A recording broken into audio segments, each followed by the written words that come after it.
Hello and welcome. I'm glad you're here. Let's start. I was already in a hospital gown when my phone started vibrating against the plastic tray beside the bed. It was 3:17 a.m.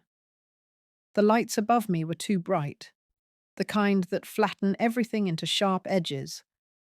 A nurse had just finished explaining that they were prepping an OR because my blood pressure wouldn't stabilize, and the imaging showed internal bleeding they didn't like.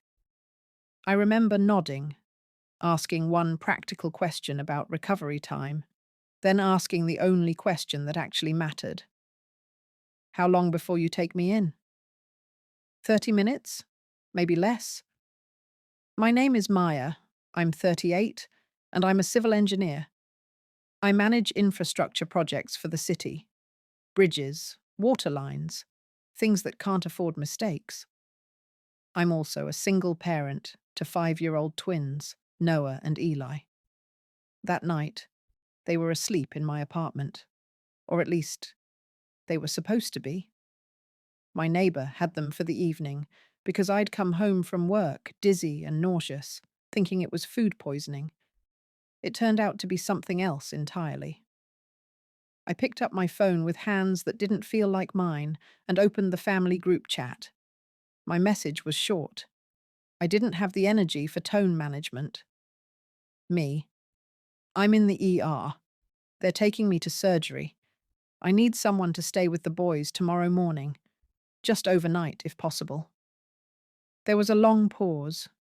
The typing bubbles came and went. Then my mother replied, "Mum, we really can't right now. Your father has his golf tournament in the morning, and we already told your sister we'd help her move some things." I stared at the screen, waiting for a follow-up. Something like, "We'll figure it out later," or "Let us see what we can rearrange." Nothing came.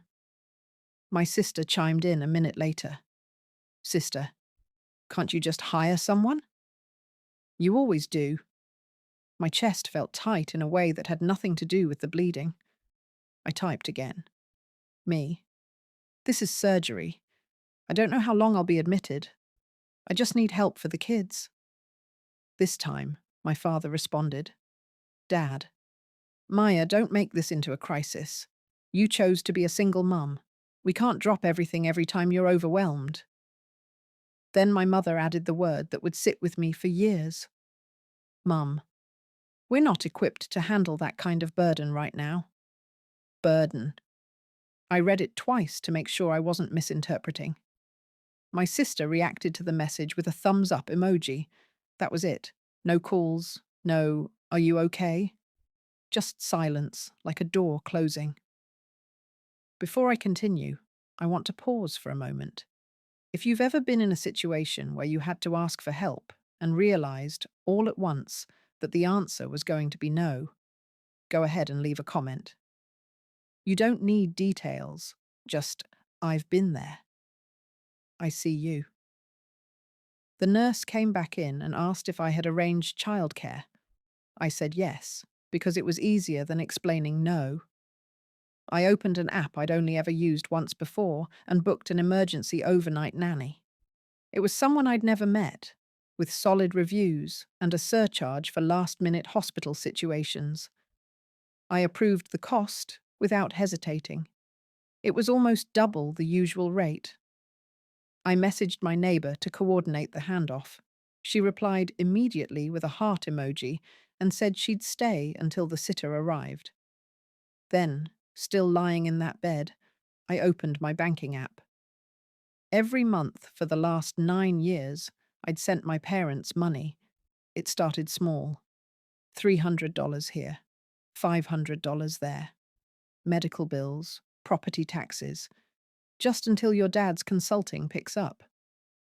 It added up quietly. By the time I started tracking it properly, it averaged $1,200 a month. I had a spreadsheet. I always do. Dates, amounts, reasons. A habit from work that bled into life. Without ceremony, I cancelled the standing transfer. No message, no announcement. Just a toggle switched from on to off. When they wheeled me toward the OR, I didn't feel angry. I felt oddly calm, like a decision had already been made somewhere deeper than emotion. I woke up in recovery to a ceiling tile with a crack shaped like a river delta. The surgery had gone well, they said. I'd lost more blood than expected. I'd be staying at least 4 days. No missed calls from my parents. No texts. My sister had sent a photo of her new couch to the group chat with the caption, "Finally moved in." The nurse who brought me water asked if my family was coming. I told her not to wait up. Later that afternoon, a woman named Rosa, the emergency nanny, came by with the boys. Hospital policy allowed a short visit. She'd braided Eli's hair and brought Noah's favorite book. She stayed for 15 minutes, asked sensible questions about medication schedules, and told me not to worry about the boys. She had it covered.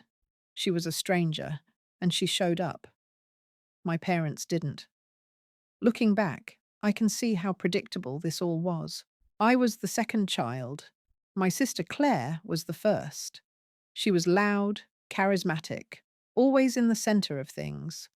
She struggled in school, but my parents said she was creative. When she needed help, it was framed as potential. When I succeeded, it was framed as expected. "You're strong," my mother would say when I cried. "You don't need us like she does." That sentence followed me for decades.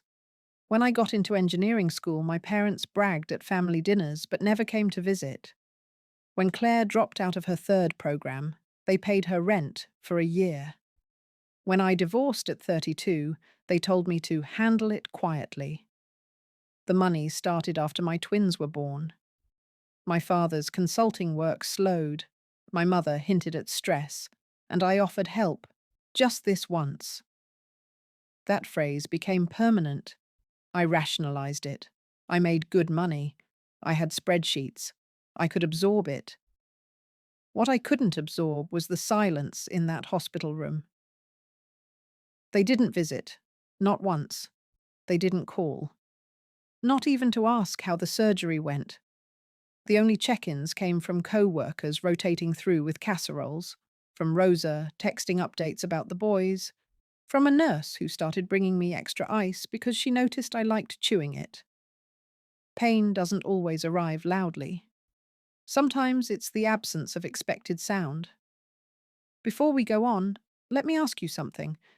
Have you ever noticed how strangers can sometimes show up more fully than family?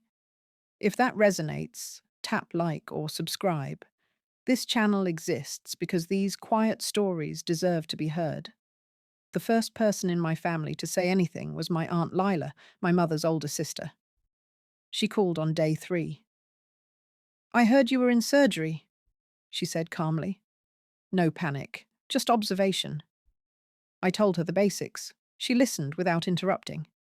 At the end, she said, "I thought so." "Thought what?" I asked. "That something was off," she replied. "I've watched your parents lean on you for years. You just never made a fuss." Aunt Lila had always been like that. Quiet, precise, respected. She invited me to a family lunch 2 weeks later, once I was home. Said it would be good to see everyone together. By then, I'd already noticed the shift. My parents had started calling, not to ask how I was, but to ask if there'd been a banking error. My mother left a voicemail saying the transfer hadn't gone through and maybe I'd forgotten to authorize it. Claire texted me privately. "Sister, Mum's really worried about you. She thinks the surgery messed with your head." It wasn't subtle. It was a smear campaign wrapped in concern. I spent the week before the lunch organizing my records. 9 years of transfers, notes attached, screenshots, tax returns showing my income compared to theirs, dates that lined up with my sister's rent payments, her car, her vacations. I didn't plan a speech. I didn't need one. At the lunch, my parents arrived early and sat at the head of the table like always. Claire was loud, talking about a new project that hadn't materialized yet. When Aunt Lila arrived, she didn't sit down. She stood. "I want to clear something up," she said, holding a folder, "before anyone starts speculating." My mother opened her mouth. Aunt Lila raised a hand. "These are bank records," she continued. "Maya has been financially supporting her parents for nearly a decade, quietly, consistently, including during her hospitalization." The room shifted. Forks paused mid-air. My father frowned. "That's private." "It stopped being private when you called her unstable," Aunt Lila replied. She laid out the facts. No adjectives, no accusations, just numbers and dates. No one yelled, no one cried. My parents looked smaller than I'd ever seen them. Afterward, reactions were mixed. Some relatives avoided eye contact, others hugged me awkwardly. Claire left early without saying goodbye. My parents asked to talk later. I declined. There was no reconciliation, no dramatic ending, just boundaries, finally acknowledged. Now, months later, my life is quieter. My finances are stable. My boys are thriving. I don't feel victorious. I feel clear. Sometimes that's enough. And if you're listening to this and realizing something similar about your own life, know this: clarity is not cruelty. Boundaries are not punishment. They're survival. Thanks for staying with me to the end.